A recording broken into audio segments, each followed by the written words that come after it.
¿Qué tal, pequeñines? Os presento un nuevo tutorial para explicaros cómo se hacen las parametrizaciones en curvas de R3. En el libro de la asignatura tenéis en la página 5, en la 6, tenéis las parametrizaciones más frecuentes que existen. Estas parametrizaciones están basadas en curvas de R2, o sea, circunferencias, elipses, hipérbolas o, como caso extraño, el astroide. Las ecuaciones que tenemos en la página 6 son ecuaciones de curvas que son exactamente las mismas que en R3. Lo que pasa que la ecuación, por ejemplo, esta que tenéis aquí tan conocida, de x menos c1 al cuadrado más y menos c2 al cuadrado igual al radio al cuadrado, que en R2 se conoce como una circunferencia de centro C1, C2 y radio R, en R3 esa misma ecuación se llama cilindro de base circular y precisamente el eje que tiene es el z, que es la letra que falta en la ecuación. ¿De acuerdo? Entonces, a partir de ahora, en vez de darme una sola ecuación para definirme una curva con R2, me van a dar dos ecuaciones de dos superficies necesarias para que el corte de dos superficies produzcan una curva. Entonces, cuando yo vea las dos ecuaciones que me van a dar, tengo que comprobar si pertenecen a alguno de estos casos. El caso 1 de la circunferencia, el caso 2 de la elipse, el caso 3 de la hipérbola o incluso el caso 4, más raro, del astroide o hipocicloide.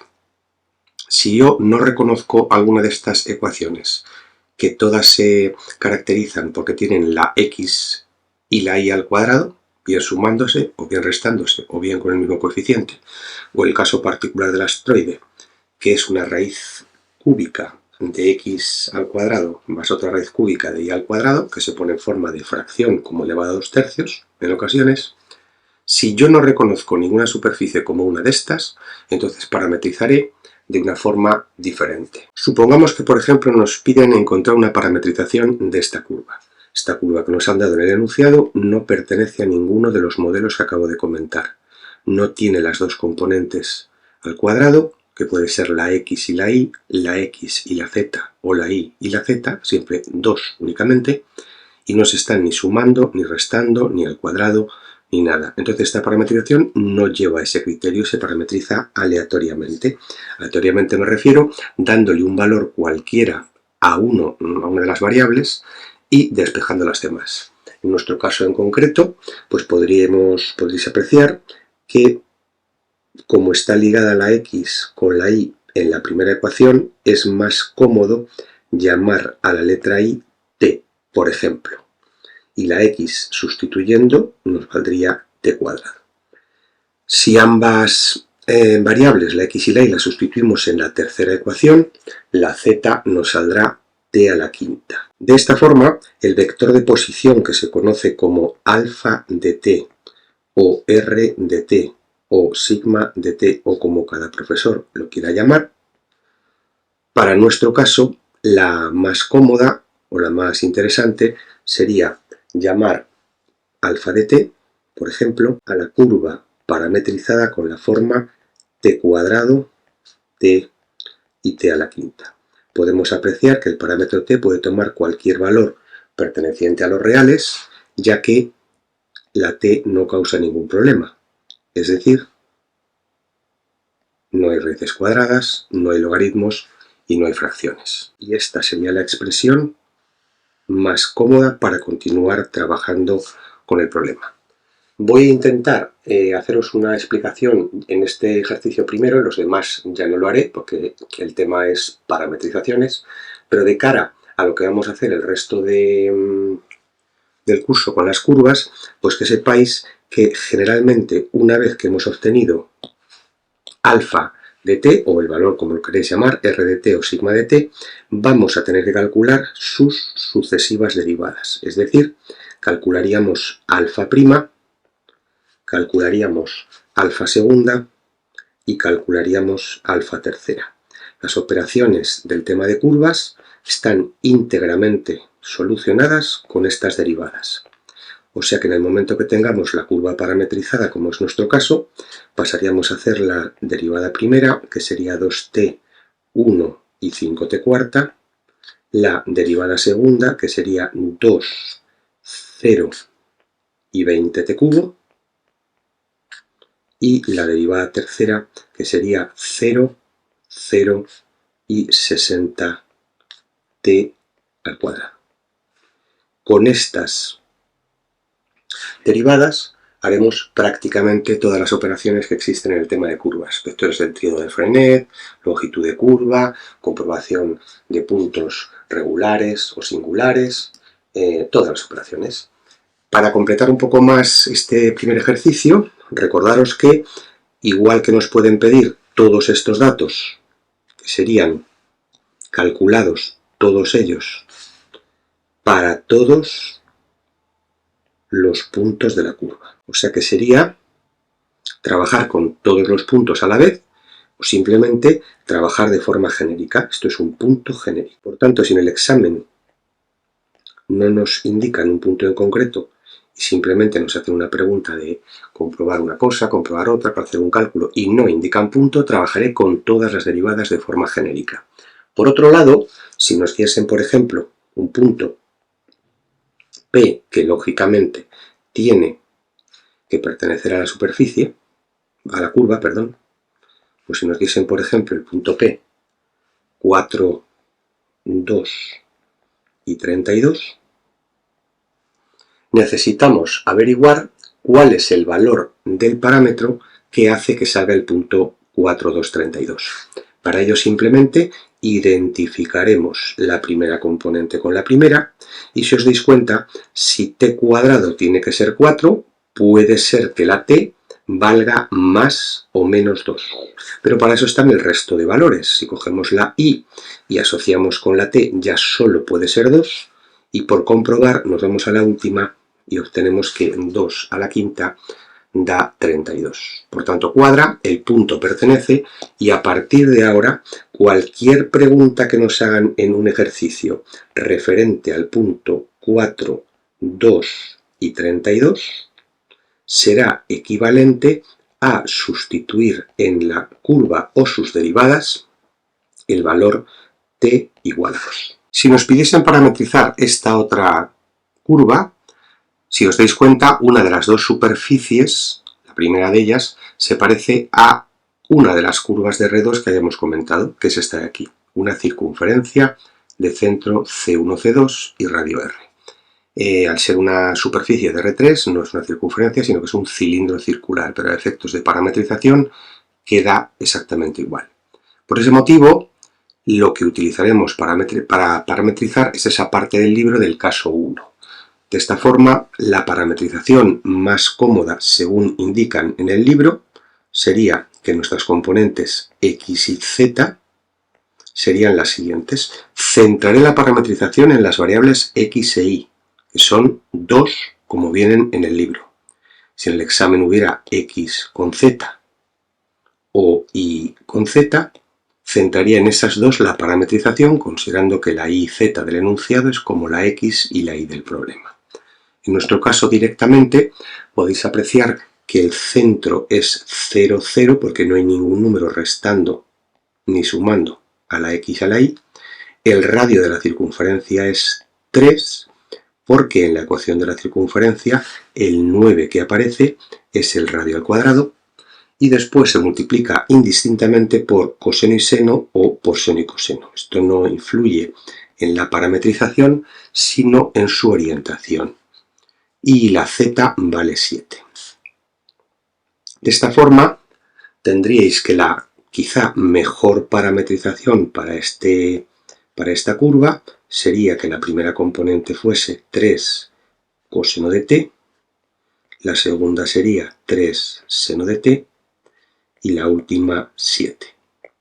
Como hemos comentado en el caso anterior, debemos de acotar el intervalo y para funciones exclusivamente trigonométricas, la t varía entre 0 y 2pi, sin incluir el 2pi, ya que implicaría dar una vuelta entera y pasar por todos los puntos de la curva. Si cerrásemos el intervalo en 0 y 2pi, estaríamos repitiendo dos veces el mismo valor, que sería el 0 y 360. Por eso el primero se pone cerrado y el segundo abierto. Os comentaba al principio, que lo he pasado un poco desapercibido, que era indistinto el poner coseno o seno en la X y en la Y o viceversa. Y eso simplemente es por cuestión de la orientación. Tal y como tenéis ahí explicado, la orientación para coseno y seno es en sentido antihorario, o sea, como si estuviéramos recorriendo la circunferencia dando vueltas en sentido antihorario a medida que van aumentando los valores de la t. Y si queremos o nos piden o nos indican que cambiemos la orientación, simplemente tendríamos que volver a copiar la misma expresión, solo que con dos opciones como tenéis aquí, o cambiando el coseno por el seno en la primera componente y el seno por el coseno en la segunda componente, o en la que teníamos al principio cambiando de signo a la segunda, que es la que está con el seno, la que más os guste. Si hacemos la primera que está indicada, pues quedaría 3 coseno de t, menos 3 seno de t, 7. Y por supuesto, al ser función exclusivamente trigonométrica, acotándola en el intervalo de 0 a 2pi, como se os he indicado antes.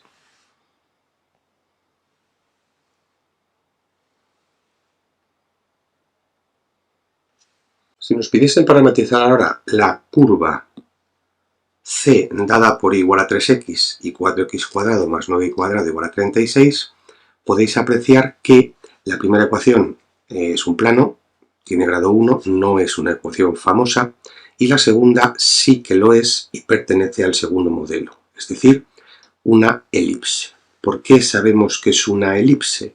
Porque las componentes x e y están al cuadrado y además están divididas por distintos coeficientes. Si volvemos a nuestra parametrización, voy a cambiar mejor la y por z para hacerlo más interesante y que no sea siempre tan parecido con las dos variables del libro.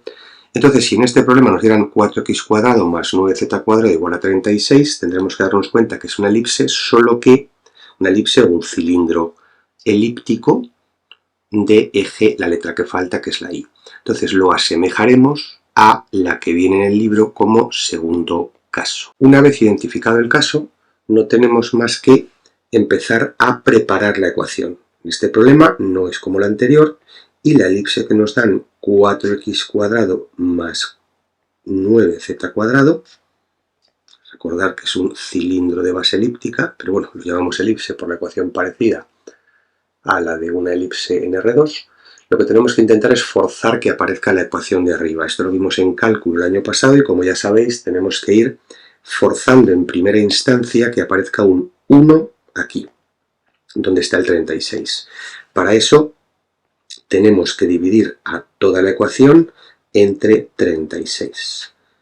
Así el 36 entre 36 nos quedará 1.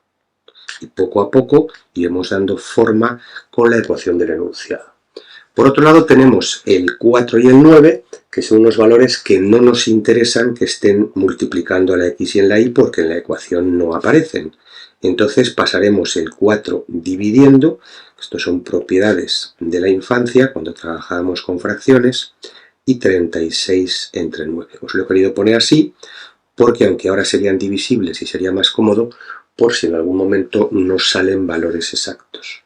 Al dividir 36 entre 4 nos queda 9 y al dividir 36 entre 9 nos quedaría 4. A pesar de tenerlo ya casi preparado, falta en que la ecuación, además de tener aquí el 1, tiene los coeficientes del denominador elevados al cuadrado. En nuestro caso nos quedaría entonces x al cuadrado partido por 3 al cuadrado más z al cuadrado partido por 2 al cuadrado. Y de esta forma nos podemos dar cuenta que lo que tenemos que parametrizar es una elipse centrada en el origen de coordenadas, porque no hay ningún numerito restando a la x ni a la z, y en la que los semiejes son a y b, los valores 3 y 2. Y siguiendo el criterio que tenemos aquí, seleccionando el caso 2 del libro, no tenemos más que comenzar nuestra parametrización. Esa parametrización sería poniendo x igual, y igual, z igual, y como la parametrización es para la x y la z, el centro es el 0, 0, los semiejes hemos comentado que eran 3 y 2, y indistintamente podemos poner coseno y seno, o seno y coseno, o uno con negativo. Mientras no nos indiquen nada, que seguramente no lo hagan, lo pondremos así. Y la y vale 3 veces lo que vale la x, que nos ha salido 3 coseno de t. De esta forma, la parametrización más interesante para esta curva sería que su primera componente es 3 coseno de t, la segunda sería 9 coseno de t y la última sería 2 seno de t. Recordando que al ser una función exclusivamente trigonométrica los valores que forman la curva, lo que vamos a hacer es acotarla entre 0 y 2pi. Primero cerrado y segundo abierto. Por rellenar esta parte que me queda de la hoja y no me entra una parametrización nueva, vamos a hacer, por ejemplo, la búsqueda de los puntos singulares de la curva si es que los tuviese. Ya lo explicaremos en clase, pero básicamente los puntos singulares de una curva son aquellos valores que anulan la primera derivada.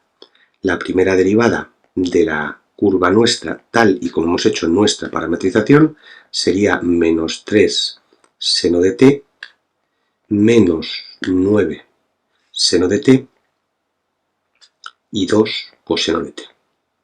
De esta forma tenemos la derivada y lo que tenemos que comprobar es que la primera derivada pueda o no ser 0. Esa es la conclusión o la explicación. O sea, los puntos singulares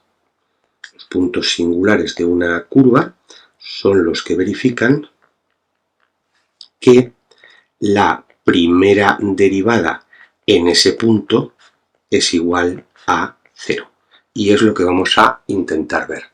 Si nuestra ecuación o nuestra derivada puede ser simultáneamente 0 las tres componentes. Como podéis comprobar, solo tenemos que identificar uno a uno cada una de las componentes, la primera, la segunda y la tercera, con el 0 primero, segundo y tercero. Si igualamos, por ejemplo, la primera y la tercera, pues la segunda es exactamente igual, es el seno de t, podéis observar que menos 3 seno de t será igual a 0 para los valores de t que son 0 y pi, ya que son los que anulan el seno, y el seno de 0 y de pi vale 0. Y por otro lado, 2 coseno de t es otra función trigonométrica que tenemos que saber que es 0, desgraciadamente sin calculadora, para 90 y 270, o sea, pi medios y 3 pi medios. Podemos observar que ninguno de los valores del primer renglón y del segundo coinciden. Por tanto, si se anula el seno porque meto 0 y pi, no se anulará el coseno. Pero si meto t igual a pi medios y 3 pi medios, uno de los dos, entonces sí se anulará el coseno, pero no se anulará el seno. Es decir, que no existen simultáneamente puntos, valores de t, que anulen la primera derivada. Por tanto, la curva no tiene puntos singulares. Cuando estudiemos esto en clase, podréis ver que si una curva no tiene puntos singulares, entonces todos son regulares. Y en ese caso se dirá que la parametrización es regular. Simplemente o nos hacen la pregunta de comprobar si es regular o la pregunta de comprobar si tiene puntos singulares, pero es la misma operación matemática. Como penúltima opción vamos a parametrizar esta otra curva, dada también por la intersección de superficies, x igual a 5, que es un plano y no tiene mayor importancia, y la primera, que es la que nos tenemos que fijar, y que, como podéis observar si comparáis con el libro, es el caso 3. hay un signo menos entre las dos variables que están al cuadrado, que esta vez he elegido la y la z, para que así hagamos un ejemplo con cada una de ellas, y podemos apreciar que es una hipérbola. En este caso, esta hipérbola, si la parametrizamos como siempre hemos hecho, con la x, la y la z, podemos apreciar que los valores que están restando a la y la z son, en nuestro caso, 3 y menos 2. Entonces, este es el centro de la hipérbola. Los valores que están dividiendo a la x y a la y, al no aparecer ninguno, serían 1, y cuando se está restando, en las hipérbolas utilizamos senos y cosenos hiperbólicos. En este caso, no se puede dar la vuelta a los senos y los cosenos indistintamente. Es decir, siempre pondremos el coseno hiperbólico con la variable que venga positiva y el seno hiperbólico con la variable que venga negativa. Si el signo menos apareciera en la primera componente, entonces parametrizaríamos al revés, que lo tenéis aquí abajo, ¿vale? Pero aquí no es equivalente a hacer un cambio o el otro, depende del signo que tenga la variable. Entonces, si el signo menos, en nuestro caso, lo tiene la z, en la z se pone siempre el seno. Y si lo tuviera la y, se pondría el seno en la y. Por otro lado, la x vale 5, es un plano, siempre toma valor 5, y la parametrización más cómoda, más correcta, más interesante, recordemos que no la única, porque siempre hay otras opciones de parametrización, serían coger el alfa de t y ponerlo como 5 más 3 por el coseno, y la parametrización más interesante, que no la única, sería poner alfa de t igual a 5, 3 más coseno hiperbólico de t y menos 2 más seno hiperbólico de t. En el caso de la trigonometría hiperbólica, no es periódica como la trigonometría convencional y la t se acota en todos los números reales, ¿de acuerdo? No entre 0 y 2pi, como para la trigonometría convencional. Ya que estamos metidos en trigonometría hiperbólica, no me gustaría dejar de explicar lo que son los valores de la derivada del seno hiperbólico y del coseno hiperbólico. Porque lógicamente, si tenemos que hacer más operaciones en el examen referentes al tema, pues vectores del trío de Frenet, puntos singulares, tendríamos que hacer las derivadas. Y simplemente recordar que el seno hiperbólico derivado es el coseno hiperbólico y la derivada del coseno es el seno. No hay cambio de signo, como en la trigonometría convencional. La explicación de lo que os he comentado antes, de que el signo menos siempre va con el seno, es debido a una propiedad trigonométrica, que el coseno cuadrado más el seno cuadrado menos el seno cuadrado hiperbólicos son iguales a 1.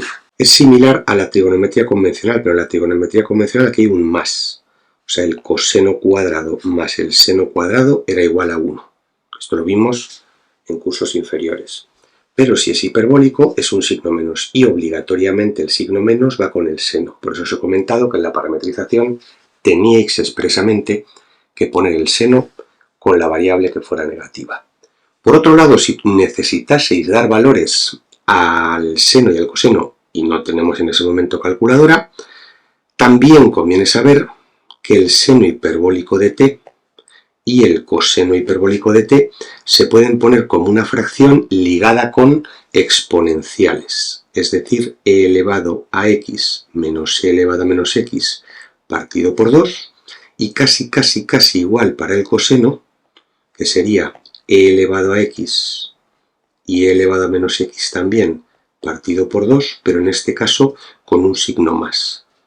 Menos para el coseno, menos para el seno y más para el coseno. ¿Qué utilidad podría tener esto? Pues por ejemplo, si tuviéramos que calcular el seno hiperbólico de 0, que sin calculadora es imposible, podemos hacerlo comparándolo con las exponenciales y nos quedaría e elevado a 0 menos e elevado a menos 0 partido por 2. E elevado a 0 sabéis que es 1, e elevado a menos 0 también es 1, y 1 menos 1 da 0, y entre 2 es 0. Y por lo menos podemos sacar el valor numérico del seno hiperbólico. Y esta quinta y última parametrización que vamos a ver es, obviamente, es el que falta para el astroide. Podéis ver que tenemos aquí z igual a x, que no es una curva famosa, es un plano sí, pero no es de las que hemos visto en el libro de curvas aquí, no es ninguna de estas. Y por otro lado tenemos la de abajo. La de abajo está en forma de raíces cúbicas y podemos compararla con la que tenéis aquí debajo. La superficie que nos han dado la podemos expresar al ser raíces cúbicas como x elevado a 2 tercios más y menos 2 elevado a 2 tercios igual a 27 elevado a 2 tercios. Ahora sí que se parece al astroide que aparece en la fórmula y no tenemos más que compararlo y utilizar las letras que vengan en el enunciado, que son la x y la y. Entonces el centro sería el punto 0 y 2, que son los valores que están restando a la x y a la y. Después pondríamos la letra a, que en nuestro caso es el 27, y luego arriba y abajo coseno y seno elevado al cubo. Aquí sí que podríamos alternar coseno y seno o seno y coseno, sin ningún problema. Y como la z es igual a la x, pues es igual a 27 por el coseno cubo de t. Volvemos a tener una función o una curva parametrizada con valores exclusivamente trigonométricos, y en nuestro caso nos quedaría 27 por coseno cubo de t, 2 más 27 por seno cubo de t, y 27 por coseno cubo de t. Y la t acotada entre 0 y 2pi.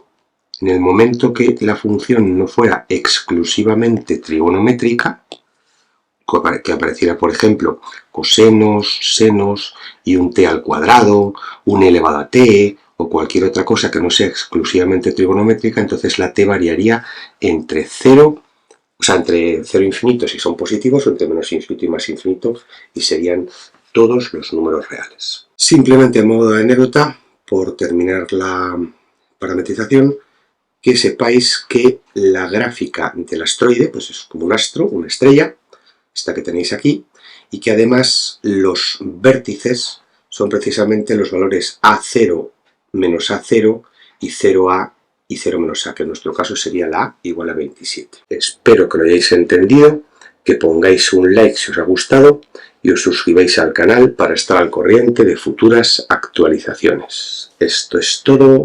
Chao.